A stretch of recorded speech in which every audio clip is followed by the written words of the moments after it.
पूजनीय संत समाज, सज्जनों और देवियों, शुक्ल जी का गायन आपने सुना। सीडी में मैं पहले सुन लिया था, बहुत से भजन आपके गाए हैं बाजा गाजा के साथ, लेकिन ये सादा ही सादा जितना गाए उतना ही बहुत महत्वपूर्ण रहा।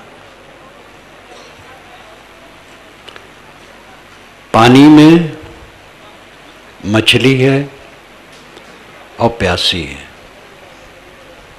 ये आश्चर्य लगता है। पानी में प्यासी नहीं रहती। अन्योक्ति अलंकार में कबीर साहब ने बहुत कहा है, अनेक अलंकार हैं, लेकिन अन्योक्ति अलंकार उनको बहुत प्रिय है। अन्योक्ति अलंकार का अर्थ होता है अन्य उक्ति अलंकार। अन्य नाम दूसरा, उक्ति नाम कथन, अलंकार नाम शोभा, आभूषण ठाट बाट, रूपक कोई रखा जाता है वो ठाट बाट हो जाता है। कहते कुछ हैं और अर्थ कुछ रहता है।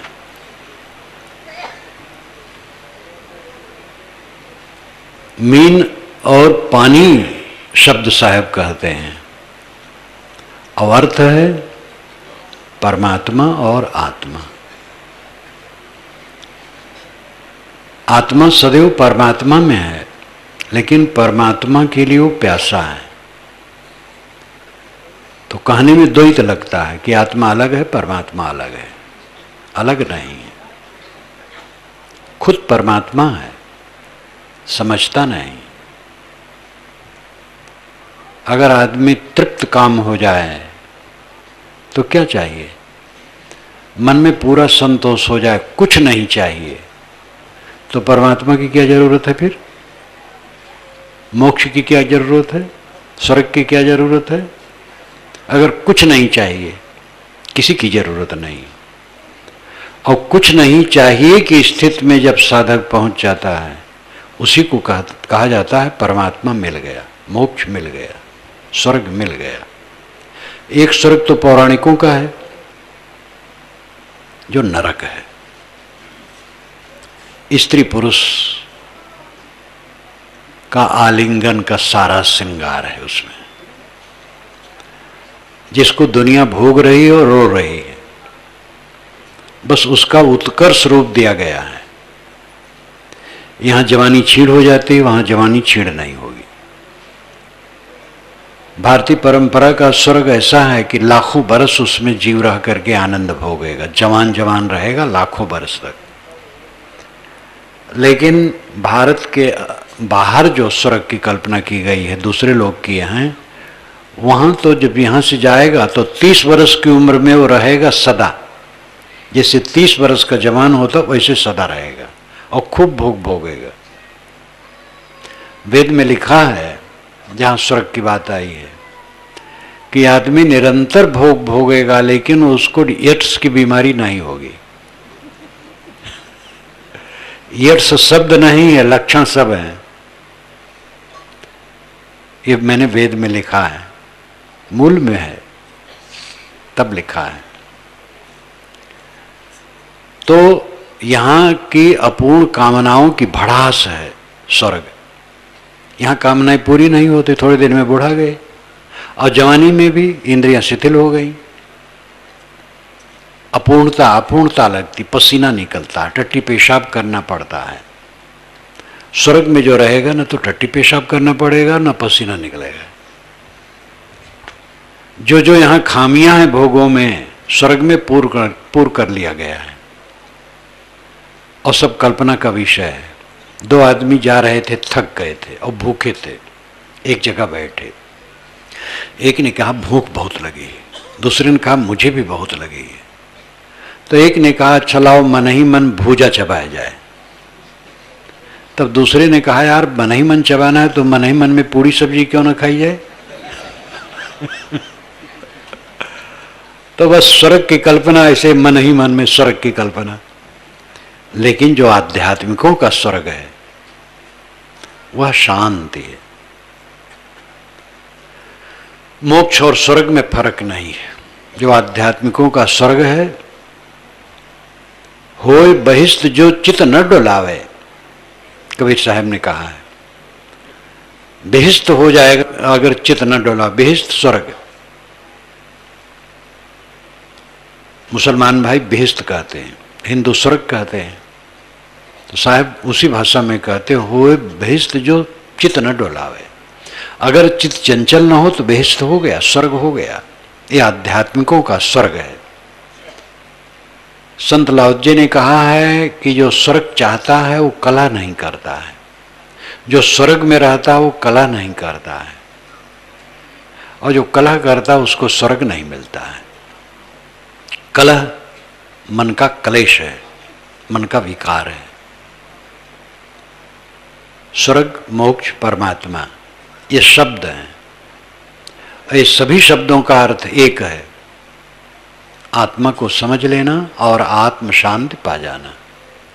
मैंने दोपहर में कहा था, नर हरि लाग दो विकार बिन ईंधन, मिले न बुझावन हारा, मैं जानो तो ही से व्यापे जरत सकल संसारा, पानी माहि पषाण को अंकुर, जरत बुझावे पानी, एक न जरे जरे नौ नारी, युक्ति न काहू जानी, शहर जरे पहरू सुख सोए, कहे कुशल घर मेरा, पुरिया जरे वस्तु निज उबरे, बिकल राम रंग तेरा, कुब्जा पुरुष गले एक लागा, पूजिन मन की श्रद्धा, करत विचार जन्म गो खीसे, ईतन रहत असाधा, जान बूझ जो कपट करत है, तेहि असमंद न कोई, काहीं कबीर तेहि मूढ़ को भला कवन विधि होई।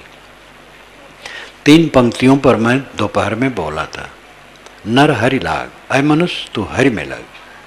नर उसे कहना चाहिए जो न रमण करे, नर न रमण करे, विषयों में, भोगों में, दुनिया में न रमण करे, दुनिया में मोह न करे, वो नर है। अय नर तू हरि में लग। हरि जो विकारों को हरे उस सदगुरु है, सदगुरु की शरण में लग।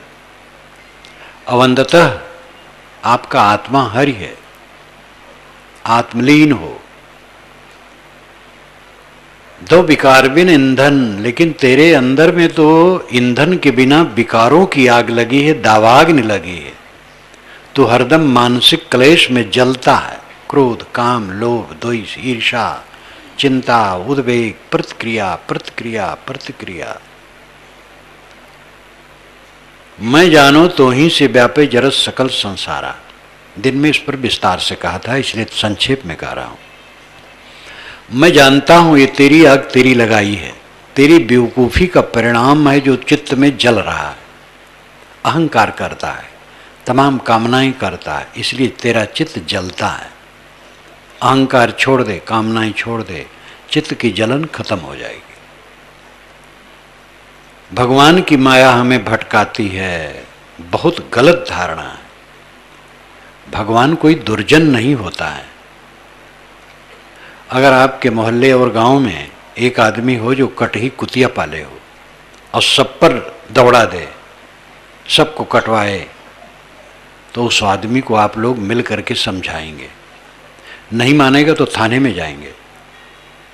और ईश्वर आज तक अपनी माया दौड़ा दौड़ा करके आपको कटवा रहा है। अब आप उसके लिए थाने में भी नहीं गए कि थानेदार से कहें कि महाराज ईश्वर से या तो पकड़ो ईश्वर को और बंद करो, या तो मिलो तो बताओ अपनी कटही कुतिया न दौड़ाए। ईश्वर का लोग मजाक करते हैं। ईश्वर की माया आपको नचा रही। ईश्वर क्या दुर्जन है?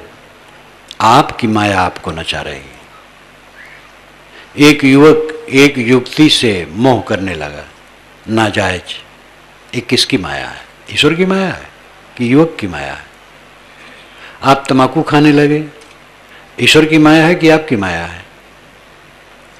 जितना गलत हम काम करते हैं वो हमारी माया, हमारा मोह है, ईश्वर की माया नहीं। लेकिन पंडित महात्मा गला फाड़ फाड़ करके कहते हैं भगवान की माया नचा रही है, भगवान की माया दुर्तया है, गरीयसी, प्रभु माया गरीयसी। ब्रह्मवादी लोग कहते हैं अनिर्वचनीय है। ब्रह्म की माया अनिर्वचनीय, उसका निर्वचन कथन नहीं किया जा सकता। ये सब बकवास है। न भगवान की माया है, न ईश्वर की माया, न ब्रह्म की माया है, आपकी माया है। आपकी माया आपको नचा रही है, अपनी माया को समझो। साहब ने कहा मन माया तो एक है, माया मन ही समाये, तीन लोग संशय परी मैं काहे कहूं समझाए। मन और माया एक ही बात है। मन का मोह माया है, लेकिन तीन लोग पूरे संसार में ये भ्रम पड़ा है कि माया आकाश में है और ऊपर कूद पड़ती है। माया मन का मोह है। माया माया सबका है, माया लखे न कोय। जो मन से न उतरे माया कहीं सोए। कहीं मोह कर लो तो चित्त पर चढ़ा रहेगा, और वैर कर लो तो चित्त पर चढ़ा रहेगा। मोह वैर दोनों जिसने छोड़ दिया वो भवसागर से पार हो गया। और ये बिल्कुल छोड़ना सरल है। भोग की लालसा, सम्मान की लालसा छोड़ो। ये सम्मान और भोग की लालसा हमसे पाप करवाती है। मैं जानो तो ही से व्यापे जरत सकल संसारा। सारा संसार अपनी अपनी लगाई हुई आग में जल रहा है। पानी माही पषाण को रेखा, ठोकत उठे वे भूखा। पानी माहे अगिन को अंकुर, जरत बुझावे पानी। पानी में आग का अंश है, गर्म पानी में आग का अंश है, लेकिन वो गर्म पानी भी आग को बुझा देता है, क्योंकि पानी शीतल है। आग तो उसमें प्रक्षिप्त है, पड़ा हुआ है। आप में दुख अज्ञान पड़ा हुआ है, आपका स्वरूप दुख नहीं है। क्रोध काम लोभ मोह आपके आत्मा में नहीं है, ये बनाए हुए हैं। इसलिए कामी आदमी काम को जीत लेगा, क्रोधी आदमी क्रोध को नष्ट कर देगा। रागत द्वेष में लिप्त इंसान रागत द्वेष से मुक्त हो जाएगा। मेहनत करे बस। पानी माहे अगिन को अंकुर, जरत बुझावे पानी। ये पंक्ति इसलिए साहब आप कहते हैं कि आप घबराओ ना। आपका स्वरूप काम नहीं है, क्रोध नहीं है, लोभ नहीं है, मोह नहीं है। ये तो विकार है। कामी आदमी भी हर समय कामी नहीं होता है। अहंकारी आदमी भी हर समय क्रोध नहीं करता है। अगर आपका स्वरूप होता तो हर समय रहता हो, और वो प्रतिकूल न होता। किसी भी सत्ता का स्वभाव उसके लिए प्रतिकूल नहीं होता है।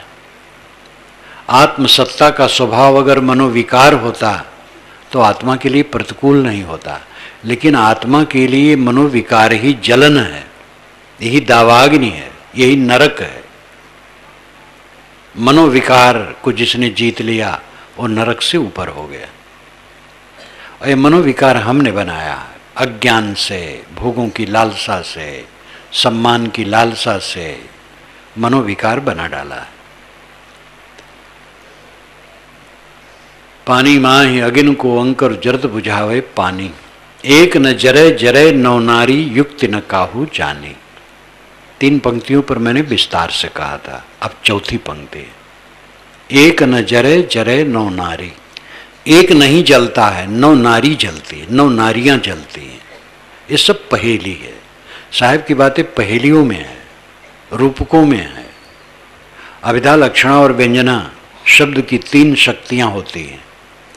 अभिधा कहते हैं सरल शब्द से अर्थ जो प्रकट होता है, वो अभिधा है। और लक्षणा है जो सरल शब्द से नहीं प्रकट होता, यानी शब्द से सरलता से नहीं प्रकट होता है, घुमावदार होता है। लक्षणा से उसका अर्थ लगता है। और तीसरा होता है व्यंजना। उसमें लक्षण भी नहीं लगते, व्यंजना लगती है, संकेत लगता है। शब्द की 3 शक्तियां होती हैं। वेदवाणी और कबीरवाणी अभिधा में तो हैं, लेकिन लक्षण व्यंजना में बहुत है। इसलिए वेदों को समझने के लिए वेदों के मर्मियों का आधार पकड़ना चाहिए, और बीजक को समझने के लिए बीजक मर्मियों का आधार पकड़ना चाहिए। या ऐसी टीका व्याख्या साफ हो तो उससे भी आप समझ सकते हैं, लेकिन बीच बीच में तो भेद जानना पड़ेगा। एक न जरे जरे 9 नाड़ी। शरीर में बहुत नाड़ियां हैं, लेकिन मुख्य 9 नाड़ियां हैं। पूखा, पैसुनी, अलम्बसा इत्यादि 9 नाम हैं उन नाड़ियों के। ये 9 नाड़ियों से ग्रथित काया जलती है। 9 नाड़ी से अभिप्राय है 9 नाड़ियों से ग्रथित काया ये जलती है, लेकिन एक न जरे, वासना नहीं जलती है। आदमी जन्मता है, अनुकूल प्रतिकूल प्राप्त करता है, प्राणी पदार्थ परिस्थितियों के बीच में से होकर गुजरता है, दुनिया में उपलब्धियां उसको आती हैं और बहुत गदगद रहता है, मैंने ये पाया, वो पाया, वो पाया। चला ही पावे चाहे जो पावे, अगर उस साधना से नहीं है तो खुराफात पाता है। इस सब में राग द्वेष पाता है, मनोविकार की वृद्धि। गुरु बाबा झाएं झाएं कर रहे हैं तो क्या गुरु आई है? महामंडलेश्वर हैं, जगत गुरु हैं, लेकिन मनोविकार में उलझे हैं तो क्या करेगा वो? लिफाफा। दुनिया की सारी उपलब्धियों का परिणाम मनोविकार है। जब से जन्म लिए प्राणी पदार्थ परिस्थितियों को पाए और उसमें राग पाए, द्वेष पाए, ईर्षा, द्वेष, प्रतिक्रिया, रिएक्शन रिएक्शन रिएक्शन, यही सब पाए और क्या पाए? साहब कहते हैं शरीर कुछ दिन में समाप्त हो जाता है और जला दिया जाता है, गाड़ दिया जाता है, पानी में फेंक दिया जाता है। पारसी लोग जमीन पर रख देते हैं, जानवर खा लेते हैं। फुकंत, लुटंत, गड़ंत, ये 3 होता है। फुकंत फूंक देना, गड़ंत गाड़ देना, लुटंत जमीन पर छोड़ देना, पक्षी और जानवर लूट लिए, पानी में छोड़ देना, पानी के जानवर लूट लिए। तो 9 नाड़ियों से ग्रथित शरीर तो जलता है, लेकिन एक न जरे, एक जो वासना है भटकाने वाली वो नहीं जलती है। और साधक का काम यही है, वासना को जलावे। धीरे धीरे, एक लागे नहीं होगा, कोई घबराए ना, काम करना शुरू करना चाहिए। लोग काम नहीं करते, बहुत से लोग तो जानते ही नहीं, जो जानते हैं करते नहीं, जो करते हैं ढील ढाल होके करते हैं, समर्पित होके नहीं करते। कितने साधक बड़ी तेजी से लगते हैं शुरू में, फिर ढीले हो जाते हैं। मोटे मोटे दोष नहीं रह गए, बस समझ लिए मंजिल मिल गई।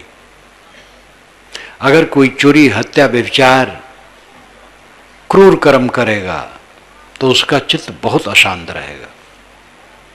ये सब नहीं करता है, ईमानदारी से कमाता है और खाता है, तो उसको वो उपद्रव नहीं रहेगा, लेकिन मन का दुख नहीं दूर होगा, क्योंकि काम, क्रोध, लोभ, मोह तो उसके मन में भी है, विषय वासना में तो डूबा ही है।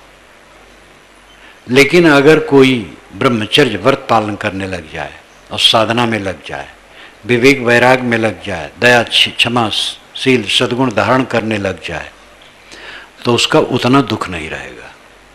लेकिन पूरा दुख वहां भी मिटेगा नहीं। सूक्ष्म अहंता ममता अगर है तो ज्ञान, वैराग, बोध, विचार की बातें धारण करने पर भी, दया, क्षमा, शील, सत्य, सदाचार में चलते हुए भी मन का सूक्ष्म कलेश बना रहेगा। जब सूक्ष्म अध्यास उखड़ जाएगा, सारी अहंता ममता चित्त से जल जाएगी, तो आनंद कंद हो जाएगा। साहब ने कहा है, दादा भाई बाप कलेखों चरणन हुई हो बंदा, अब की पुरिया जो निर्वारे सोजन सदा आनंदा। मैं तुम्हें दादा कह दूं, भाई कह दूं, बाप कह दूं, मेरी बात मान लो। साहब फटकारना खूब जानते हैं और पुचकारना खूब जानते हैं। यहां देखो कितना पुचकार रहे हैं। दादा भाई बाप का लेखों चरण हुई हो बंदा, लेखों सदृश समान मानना। मैं तुम्हें दादा मानता हूं, भाई मानता हूं, बाप मानता हूं, तुम्हारे चरणों की गुलामी कर सकता हूं। एक बात मेरी मान लो, अब की पुरिया जो निर्वारे सोजन सदा आनंदा। अब की बार पुरिया का निर्वार कर दे, गांठ खोल दे, ये गठरी तोड़ दे, तो सदा के लिए आनंदित हो जाएगा। अब की बार ये मानव जीवन जो है, इसी में पुरिया का निर्वार कर दो, गांठ खोल दो। अहंकार की गांठ बधी है, देह मिट्टी का लौंदा है, टट्टी पेशाब की पोटली है, हड्डी की झोपड़ी है, विकारों का घर है, रोगों का घर है, उद्वेगों का घर है। शत्रु बाहर नहीं, इसी के अंदर शत्रु हैं, काम क्रोध लोभ मोह। ऐसे सघन शत्रुओं के बीच में रह रहे हो और होश नहीं है, बल्कि शत्रुओं के अनुकूल ही काम कर रहे हो, मनोविकार बढ़ा रहे हो। अपने को समझो, नहीं समझते। सामान्य सदाचार में संतुष्ट हो गए तो मानसिक दुख बिल्कुल मिटेगा नहीं। साहब कहते अब की पुरिया जो निर्वार है, अब की बार जो पूरी पुड़िया गठरी खोल दे, सदा आनंदित हो जाए। ये मन की गांठ, कॉम्प्लेक्सस, मनोवैज्ञानिक कहते हैं कॉम्प्लेक्सस, कॉम्प्लेक्स फ्री हो जाओ, मनोग्रंथ रहित हो जाओ, मानसिक ग्रंथ को तोड़ डालो। श्रुत वचन है, आहार शुद्धो सत्व शुद्धि, सत्व शुद्धो ध्रुवा स्मृति, अस्मृत लंबे सर्व ग्रंथि नाम विप्रमोक्ष। इस सनत कुमार ने नारद को लंबे उपदेश के बाद कहा है। आहार शुद्धो सत्व शुद्धि, आहार के शुद्ध होने पर सत्व शुद्ध होता है। आहार का अर्थ होता है जिसका हम आहरण करें। आहरण का अर्थ होता है खींचना, लेना, ग्रहण करना। मुख से जो खाते हैं मुख का आहार है, और कान से जो सुनते हैं कान का आहार है, और नाक से जो सूंघते हो नाक का आहार है, जीभ से चखते हो जीभ का आहार है, त्वचा से जो छूते हैं वो त्वचा का आहार है।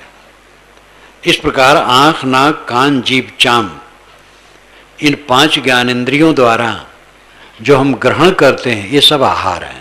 और मन से संकल्प विकल्प ग्रहण करते हैं, ये उसका आहार है। इन 6 आहारों का अगर हम शुद्धिकरण कर लें तो सत्व शुद्धि ही, सत्व कहते हैं अंतःकरण को, तो अंतःकरण शुद्ध हो जाएगा। ठीक देखो, ठीक सुनो, ठीक सूंघो, ठीक छुओ, ठीक चखो, ठीक सोचो, बस ग्रंथि कट जाएगी। भजन यही है। अल्लाह राम कहना आपका विचार है, नमाज पढ़ना, पूजा करना आपका विचार है, करो, बहुत अच्छा है। लेकिन ये नहीं करोगे, नमाज पढ़ते रहोगे और पूजा करते रहोगे, नाम जपते रहोगे, दुख में बने रहोगे। असली भजन है ये मन की ग्रंथि को तोड़ना। आहार शुद्ध हो सत्व शुद्धि, आहरण जो हम आहरण करते हैं वही आहार है, वो सब शुद्ध हो जाए तो सत्व चित्त शुद्ध हो जाएगा। सत्य शुद्ध हो ध्रुवा स्मृति, सत्य जिसका शुद्ध हो गया, अंतःकरण पवित्र हो गया, उसकी स्मृति ध्रुवा हो जाती है, उसका चित्त स्थिर हो जाता है। चंचलता की कोई जरूरत नहीं, कुछ खिंचाव नहीं। साहब साधो ये मुर्दों का गांव, साहब ने कैसा गाया, कैसा लाठी मारा है। साधो ये मुर्दों का गांव, पीर मरे पैगंबर मरी हैं जिंदा जोगी। उन्होंने तो कहा कि मरी हैं वैद्य और रोगी, रोगी नहीं मरेंगे, वैद्य भी मरेंगे। सबको उन्होंने कहा 14 भुवन के चौधरी मरी हैं। अंत में उन्होंने कहा नाम अनाम अनंत रहत हैं, दूजा तत्व न होई, कहें कबीर सुनो हो संतो भटक मोह जनि कोई। नाम और अनाम में अनंत संज्ञाएं हैं, तत्व वस्तुएं हैं, कार्य पदार्थ हैं। प्रकृति से समस्त कार्य पदार्थ निर्मित होते हैं, उनमें कुछ के नाम होते हैं, कुछ के नाम नहीं होते हैं। आदमी जहां पहुंचता है समझता, नाम देता, बाकी अनाम रहता है। लेकिन नाम अनाम जितना है सब प्रकृति का कार्य है, ये प्रकृति का विकार है। कुछ उसमें तत्व नहीं जो आपको मिले। दूजा तत्व न होई काहे कबीर सुनो हो संतो, भटक मोह जन कोई। ये दुनिया के कार्य पदार्थों में भटक के मरो मत। कारण और कार्य का प्रवाह है, मिट्टी पानी आग हवा का समुच्चय प्रकृति है। जड़ प्रकृति से समस्त निर्मित पदार्थ उपस्थित होते हैं और वो सब नाम अनाम रहते हैं। और उन्हीं में हम अपने को भटकाते हैं, अपनी तरफ देखते ही नहीं हैं। चकमक बाहर देखे बस भूल गए, और सारी चमक दमक झूठी है। नर नारियों की चमक, मकानों की चमक, रेगिस्तान की चमक, बर्फीली जगह की चमक, वनों की चमक, आकाश की श्यामता की चमक, बादलों की चमक, रुपए पैसे की चमक, बिजली की चमक, जितनी चमक है ये सब अंत में प्रकृति का विकार है और सब मिट जाता है। और इसी में भटक भटक करके हम लोग मरते हैं। अपनी तरफ लौटो। जब अपनी तरफ लौटोगे तो चमक दमक फीका हो जाएगा, सब व्यर्थ लगेगा। वेद की ऋषि ने भी कहा, हिरण्मयन पात्रेण सत्य शापितम मुखम तत्वम पूषण पावण सत्य धर्माय दृष्टे। हिरण्मयन पात्रेण, हिरण्मय पात्र से सत्य शापितम मुखम, सत्य का मुख अपहित है। हिरण सोना को कहते हैं। सोना जैसे चमकते हुए बर्तन से सत्य का मुख अपहित है, ढका है। अर्थ है कि दुनिया की चमक दमक से आत्मा का स्वरूप ढका है। ये भी अन्य उक्ति अलंकार में कि कबीर वाणी और वेद वाणी दोनों अलंकारों में है, भुजौवल में है, लक्षणा और व्यंजना में है। सोने जैसे चमकते हुए बर्तन से सत्य का मुख ढका है। सोना जैसे चमकता बर्तन क्या है? ये दुनिया की चमक दमक। सोने का मृग देख करके सीता जी लुभा गई। राम जी से कहीं तो राम जी कमर कस लिए उसको लाने के लिए। लक्ष्मण ने समझाया कि भैया सोने का मृग नहीं होता है, ये धोखा है। कहे नहीं, सीता का बहुत मन है, इसको जिंदा या मार करके लाऊंगा। और परिणाम क्या हुआ? थोड़े समय के बाद सीता रावण के पंजे में फंसी रोती रही और राम बन बन रोते रहे। स्वर्ण मृग के भ्रम में पड़ करके राम और सीता बहुत दुखी हुए। ये चाहे रूपक हो, राम सीता ऐसा न दुखी हुए हों। राम बहुत समझदार थे, बहुत त्यागी भाव थे वाले थे। उन्होंने राज्य को तृण के समान छोड़ दिया था। तो स्वर्ण मृग के पीछे क्यों दौड़ेंगे? मैंने रामायण रास में लिखा है, ये रूपक कथा बनाने के लिए है, क्योंकि उसमें जो वर्णन है कई घंटों का वर्णन है। और हकीकत क्या है कि जब उसको बाण लगता है मृग को, तो कहता है हा सीते हा लक्ष्मण। तो सीता और लक्ष्मण दोनों कुटिया में सुन लेते हैं। तो इसका मतलब 1-2 बीघा पर होगा, 100-200 गज पर। तो राम तो आ जाएंगे झट से, लेकिन 2-3 घंटे की सामग्री उसमें है और ज्यादा है, वो सब यहां कहने का अवसर नहीं है। तो रूपक है। लेकिन राम और सीता जैसे बड़े लोग भी सोने के मृग में भूले तो दुख पाए, रोना पड़ा। हम लोग भूलेंगे तो क्या होगा? हम सब सोने के मृग के पीछे दौड़ रहे हैं।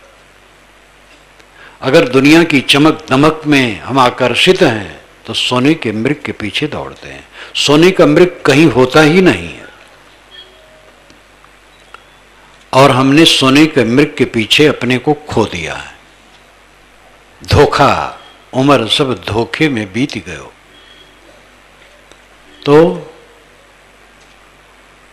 सत्यस्यापहितम मुखम, सत्य का मुख अपहित है, ढका है चमक दमक से। तत्तम पूषण पाविरण, तत्तम पूषण अपाविरण, तत् उसे, तम तू, पूषण पोषण करने वाला आत्मा, अपाविरण हटा दे। अयात्मा तू ज्ञान विज्ञान का पोषण करने वाला है, ये चमक दमक को हटा दे। चमक दमक झूठी, जवानी 4 दिन की चमक, फिर ढीला ढाला। जितने इसमें बूढ़े बैठे हैं सब जवान थे और चमक रहे थे, अब बेचारे हारे हुए जुआरी की तरह बैठे। और जवान भी हंसे ना, उनकी भी दशा ही होगी। रहो रहो रे बैलवा तोरो गौनवा आई। यहाँ तो सब इसी क्षेत्र के लोग बैठे हैं, ज़्यादा समझ गए होंगे। एक बैल था बैठा दरवाजे पर और एक नौजवान का गौन आया था, तो मक्खी मारता था।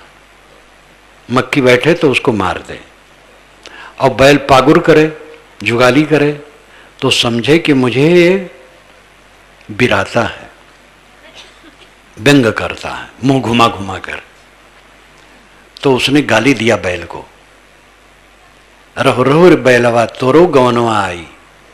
जब तोर गौन आई तो तू भी मक्खी मारेगा।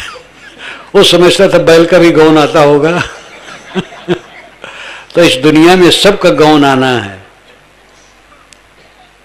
बूढ़ा होना है या बूढ़ा होने के पहले मर जाना है।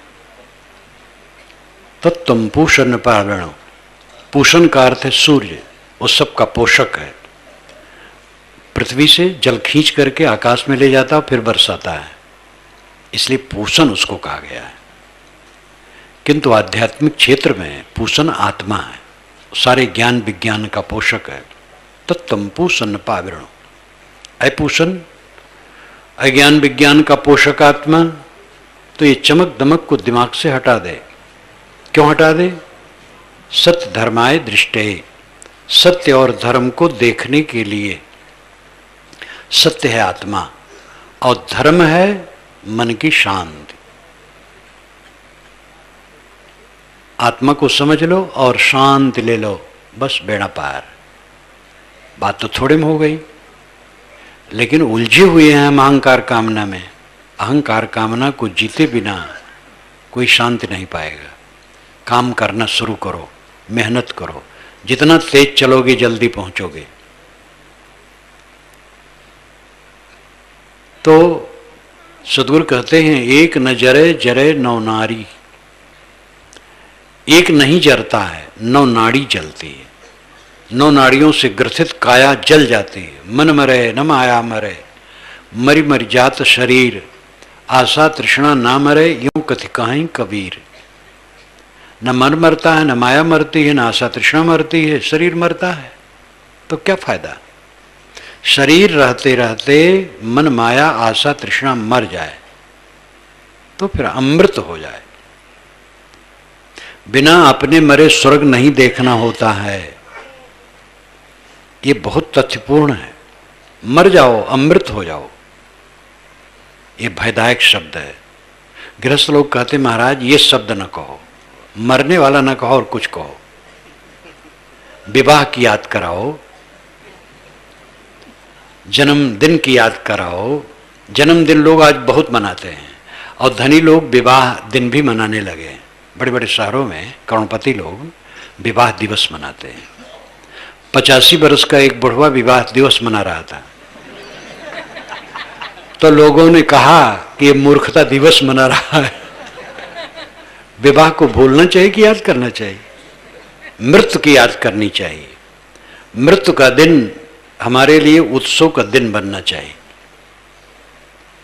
मृत्यु का दिन जिसके लिए उत्सव का दिन हो गया वो अनंत जीवन पा गया। मृत्यु का दिन, उत्सव का दिन कब बनेगा? जब हम आत्माकार हो जाएंगे, स्वरूपाकार। सदैव शुद्ध बुद्ध चैतन्य मैं हूं, मेरा परम ऐश्वर्य है असंगता, अकेलापन। आप अकेले हैं, चाहे जितना झमेला बटोल लो, सब खारिज होना पक्का है। जवाहरलाल जहां जाते थे, महात्मा गांधी जाते थे, लाखों की भीड़ होती थी। लेकिन अंत में क्या रहा? जवाहरलाल बीमार पड़े, शरीर छोड़ दिए। महात्मा गांधी को गोली मार दी गई।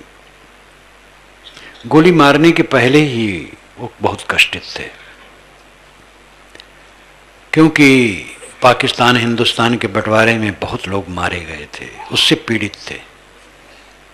और उधर कांग्रेसी नेता ही उनकी बात नहीं मान रहे थे, क्योंकि वो महात्मा थे और नेता राजनीति में थे। नेताओं की भी अपनी मजबूरी थी। ये संसार पीड़ा का घर है।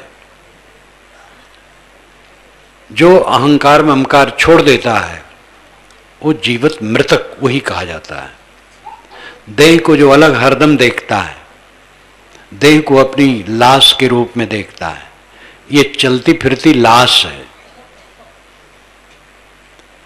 और मैं शुद्ध बुद्ध निर्मल हूं, आप अकेला हैं, अद्वैत हैं, केवल हैं, ब्रह्म है, राम है, खुदा है, गॉड है। जो भी शब्द कहना चाहो आप में चरितार्थ होगा और कहीं चरितार्थ ना होगा। कहते रहो, बाहर खोजते रहो, भटकते रहो। आपका स्वरूप शुद्ध बुद्ध निर्मल है।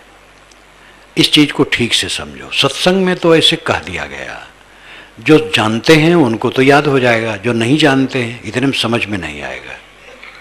उनको सत्संगियों से समझना चाहिए, अब ऐसे ग्रंथ पढ़ना चाहिए। मैं भी कभी नहीं जानता था, भगवान की पूजा करता था। राम, कृष्ण, विष्णु, शिव, ये चार की उपासना मैं करता था और चारों मेरे परम प्यारे थे। वैसे मैं शिव भक्त था, शिव मंत्र लिया था, लेकिन चारों प्यारे थे। सहज रूप में मानता था कि मैं देह नहीं हूं, जीव हूं, आत्मा हूं। बोध नहीं था। पारखी संत मिले, सन 1950 की बात होगी। 50 से 51 के बीच में मुझे इसकी समझ हुई और धीरे धीरे समझ हुई। वैसे सारी बातें 3 महीने में हमारा समाधान हो गया। सगुण उपासक और भगवान के लिए अकेले में रोना, जप करना, ओम नमः शिवाय और गायत्री मंत्र और राम नाम मंत्र और ओम नमो भगवते वासुदेवाय मंत्र। मैं सुमरनी पर जपता था और बड़ी माला पर जपता था। जपते जपते मेरी उंगलियों में गट्ठे जैसे हो गए थे। उस उम्र में 18 बरस की उम्र में तो कबीर साहब का बोध मिल गया। 18 बरस की उम्र के पहले की बात मैं कहता हूं। इतना अनुराग, रात दिन, कहीं रहूं, खेत में रहूं, घर में रहूं। किसान के घर में जन्मा था, गांव में, तो कहीं भी रहूं अनुराग चढ़ा रहा है। उसी बीच में पारखी संत मिले।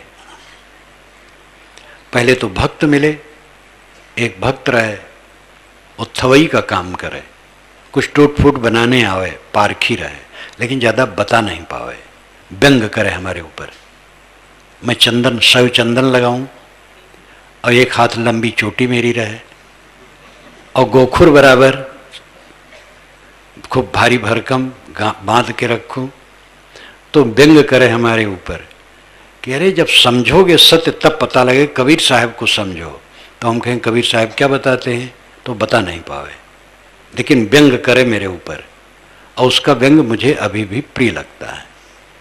ऐसे व्यंग मिले मुझे और संत मिले, बताए, सदगुरु मिले, समझ हुई।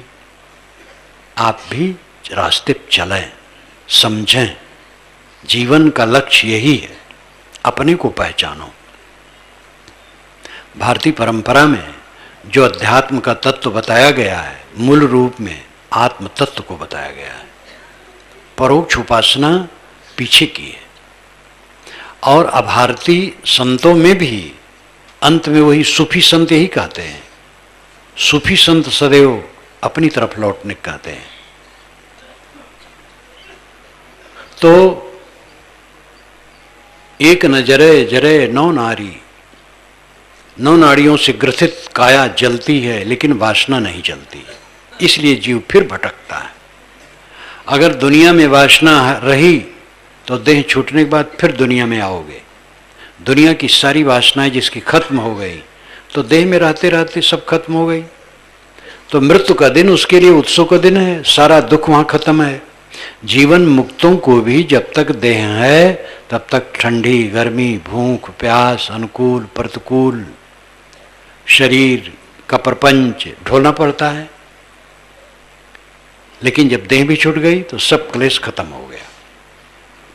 जीवन मुक्त के लिए शरीर केवल बोझ रूप है, कोई जरूरत नहीं। लेकिन ठीक है, जब तक है चलता है। मृत्यु का दिन तो सारे दुखों का अंत है। मानसिक दुख पहले खत्म हो गया है, अब देह का प्रपंच है, छूट जाए। अनंत शांत, वो अनंत को देखता है। मोक्ष अनंत है, वो कभी बिछुड़ने वाला नहीं है। अनंत मोक्ष को देखो तो मृत्यु प्रिय लगेगी। और उस दरवाजे से निकलना है, बच नहीं सकते हो। दूसरा दाएं बाएं कोई दरवाजा नहीं है। मृत्यु के दरवाजे से निकलना है। और पहले मोह छोड़ दो तो कितना आनंद है। नहीं छोड़ोगे तो फिर बंध के आओगे। इसलिए काम करो।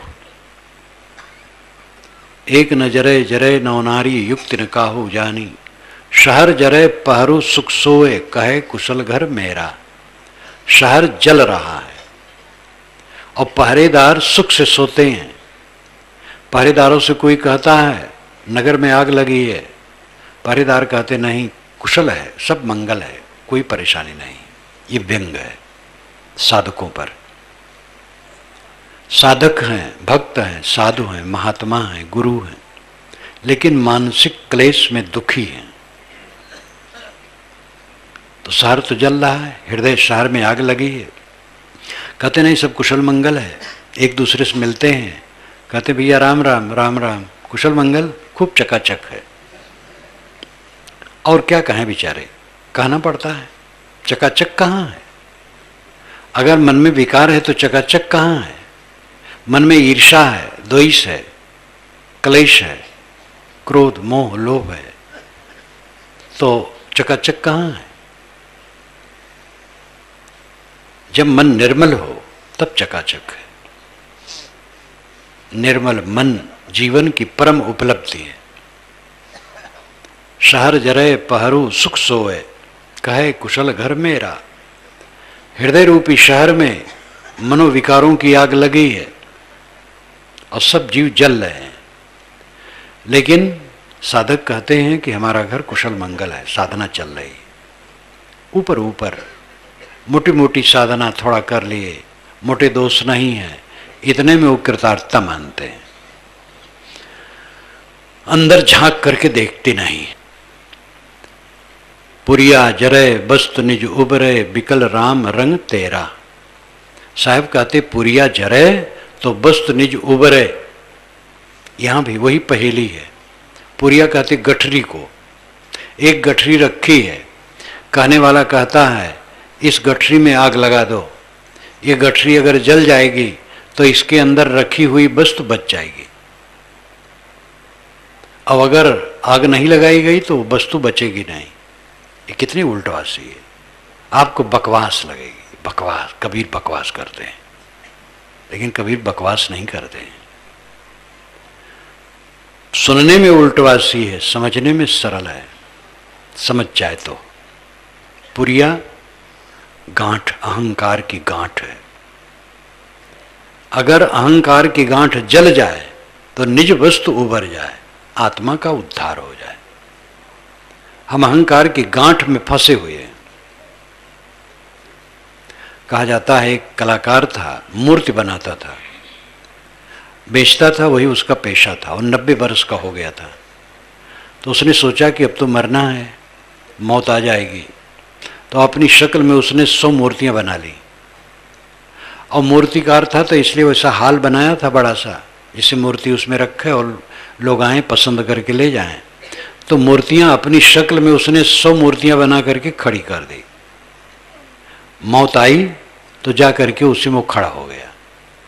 अब मौत को बड़ी परेशानी, एक ही शक्ल में 100।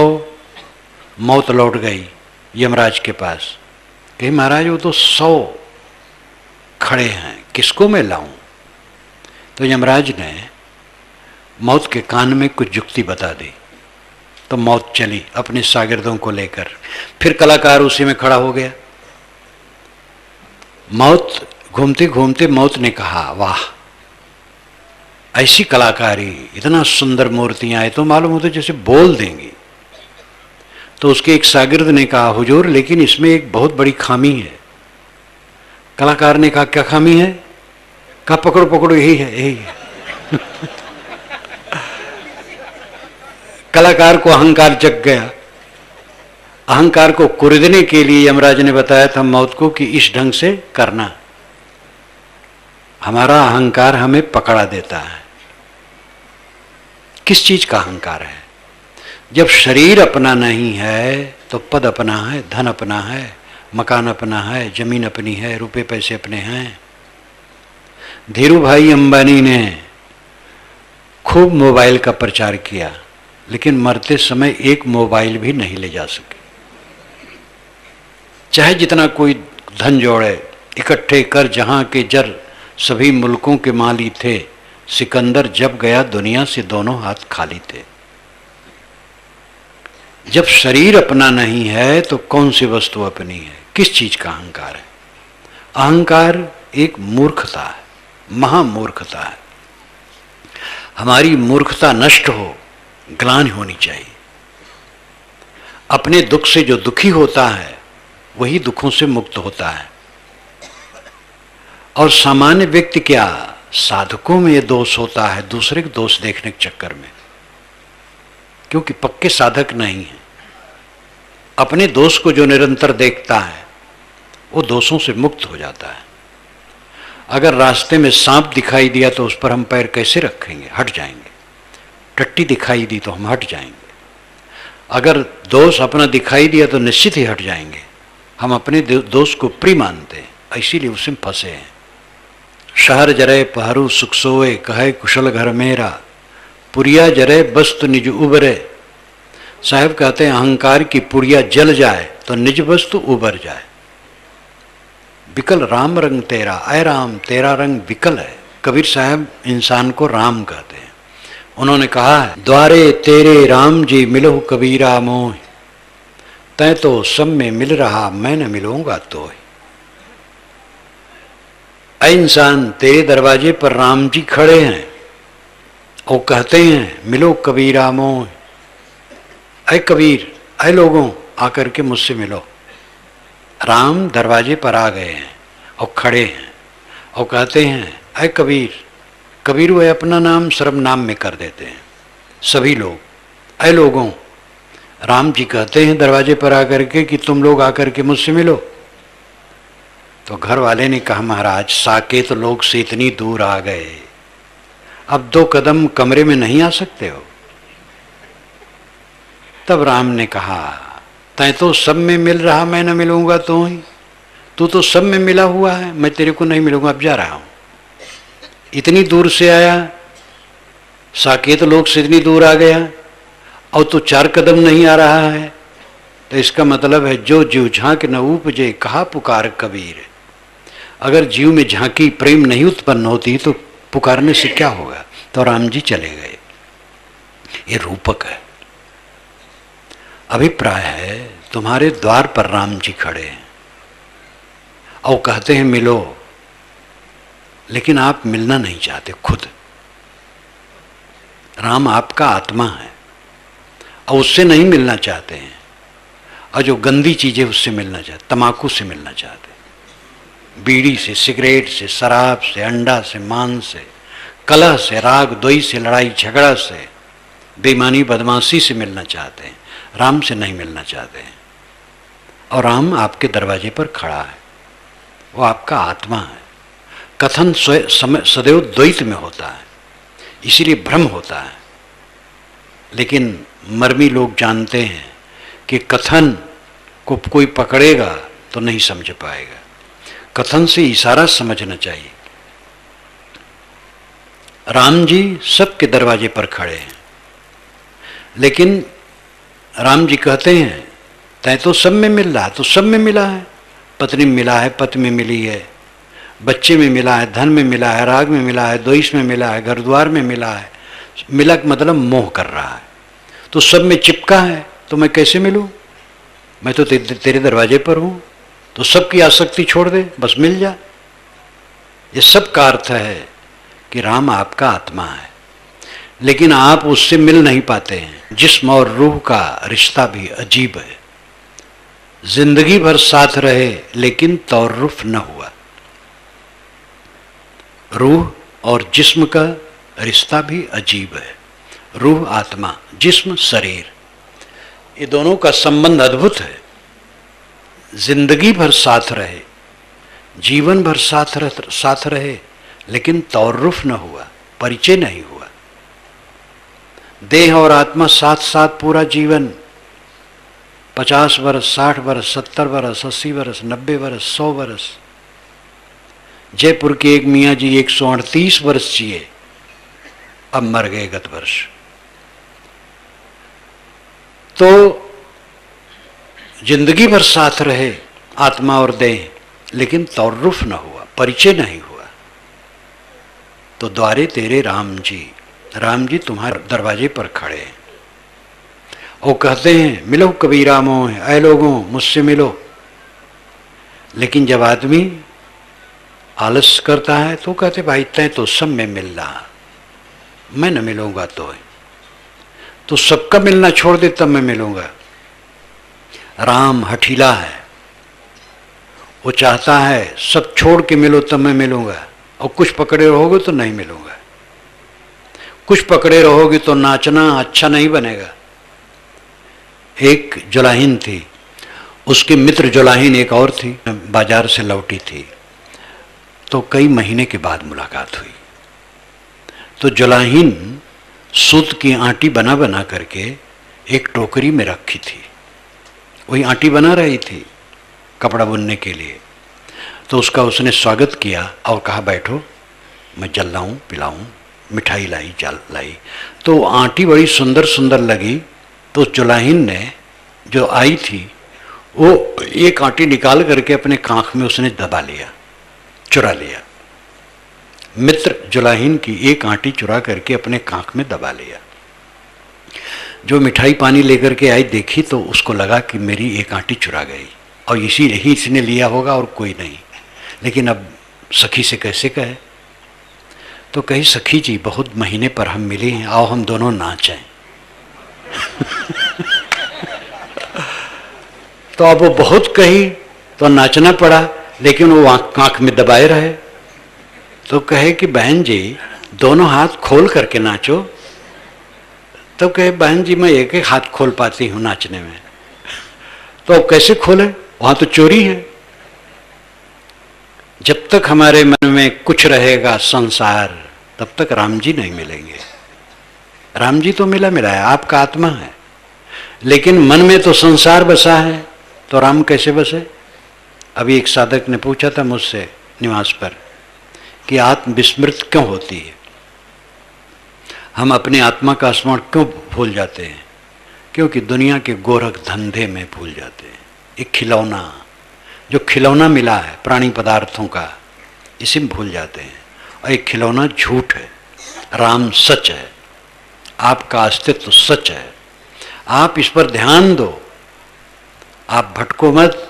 राम और खुदा बाहर न पाओगे, वो आपका आत्मा है, आपका स्वरूप है। आपको पाना नहीं है, समझना है और रुकना है। बाहर की मंजिल चल के मिलती है, भीतर की मंजिल रुक के मिलती है। संत लाओ जी ने कहा है जो करता है उसका पूरा नहीं पड़ता है, जो नहीं करता उसका पूरा पड़ता है। करने वाला क्यों करता है? कुछ जानने और पाने के लिए। और जितना हम जानते हैं अपूर्ण है, और जितना पाते हैं अपूर्ण है।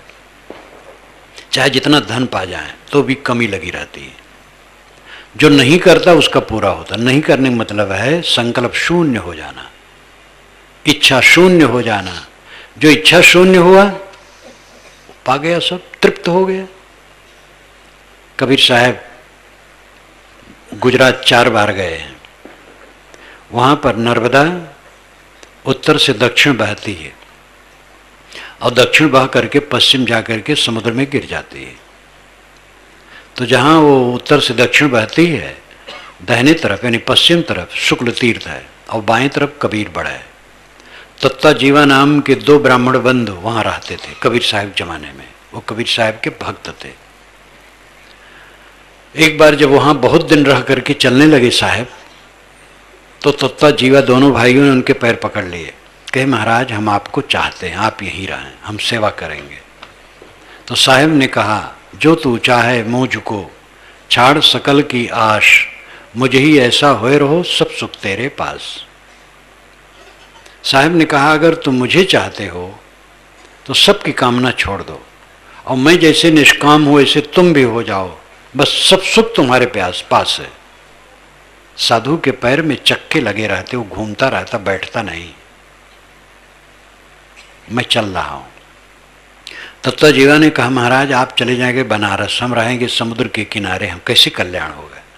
तो साहब ने कहा जो गुरु बसे बनारसी, शिष्य समुंदर तीर, बिसराए बिसरे नहीं जो गुण होए शरीर।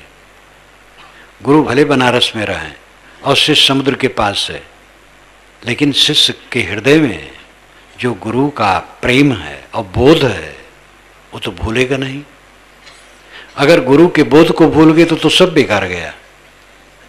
तो मैं बैठूंगा नहीं, मैं जा रहा हूं, तुम्हें अपना काम करना है। अंत में गुरु भी रास्ता बता के हट जाएगा, आपका बेड़ा आपको खुद पार करना पड़ेगा। गुरु परोक्ष रूप में बताता है, तटस्थ रूप में बताता है। तटस्थ का मतलब है तट पर स्थित। नदी के तट पर व्यक्ति बैठा है, वो तटस्थ है, और कोई तैर रहा है वो बता रहा है ऐसा तैरो। स्वयं तैरना पड़ेगा, क्योंकि हर इंसान अपने मन का दृष्टा है। मन में सारे विकार ही बंधन है, मेरे लिए नरक है, और उन्हें हमें ही धोना है, दूसरा कोई नहीं धो सकता है। गुरु केवल रास्ता बताएगा। गुरु मोक्ष देते हैं, उसका अर्थ एक सीमा में है, वो बताते हैं रास्ता, न बताओ तो क्या मिलेगा मोक्ष। गुरु का उपकार अनंत है। अभी शुक्ल जी ने गाया नहीं, गुरु की महिमा अनंत है, अनंत क्या उपकार, लोचन अनंत उघारिया, अनंत दिखावनहार। तो गुरु का उपकार अनंत है, लेकिन अंत में करना पड़ेगा, खुद बता देंगे वो बस।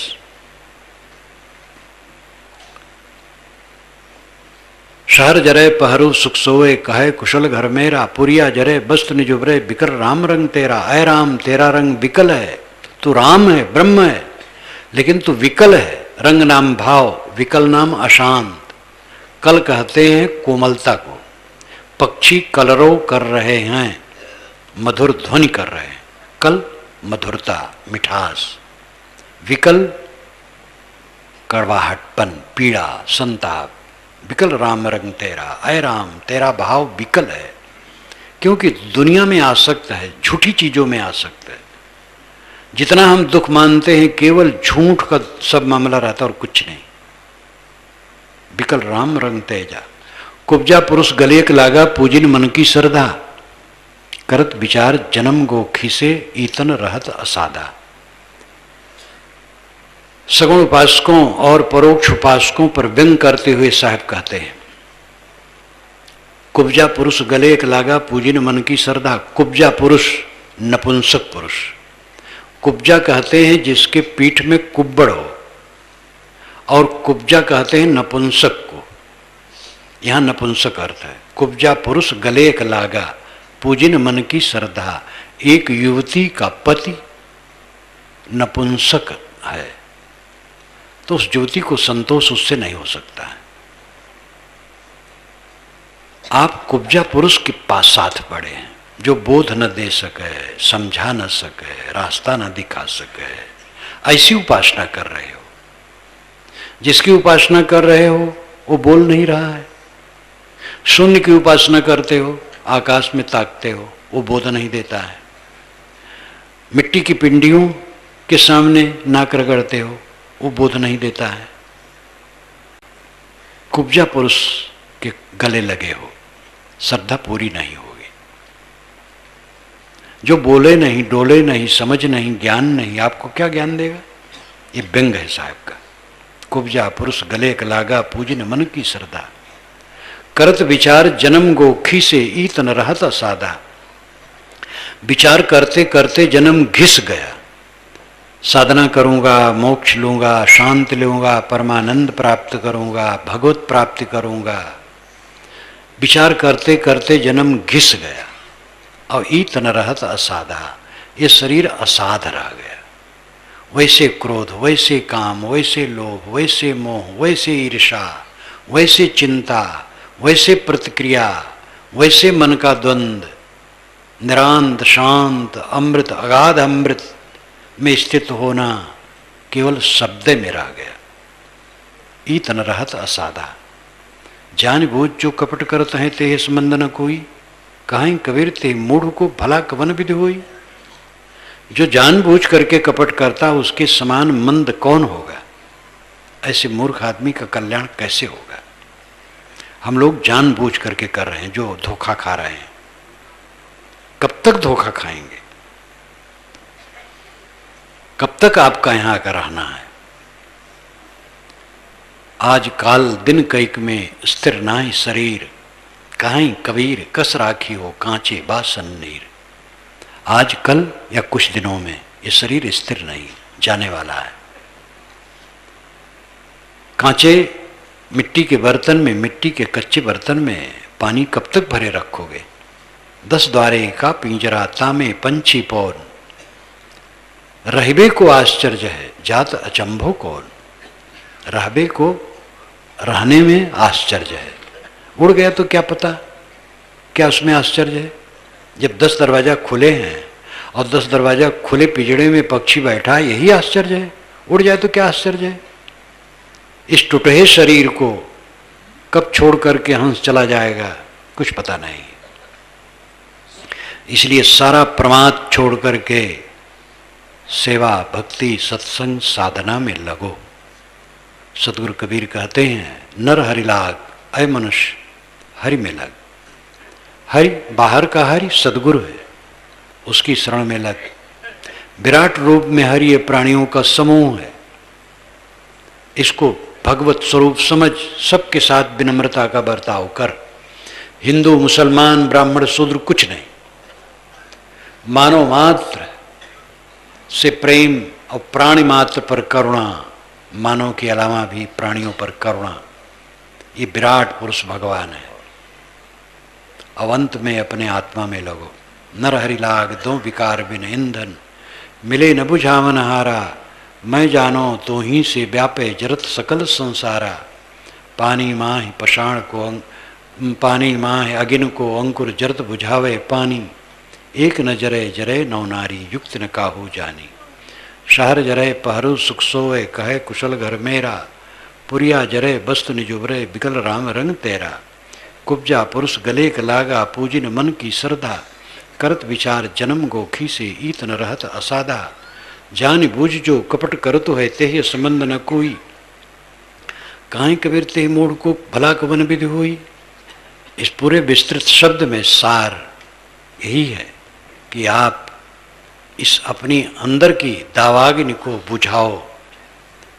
आप शुद्ध स्वरूप हो, आप कामी हो, क्रोधी हो, लोभी हो, मोही हो जरूर, लेकिन स्वरूपता नहीं हो, भ्रम से हो।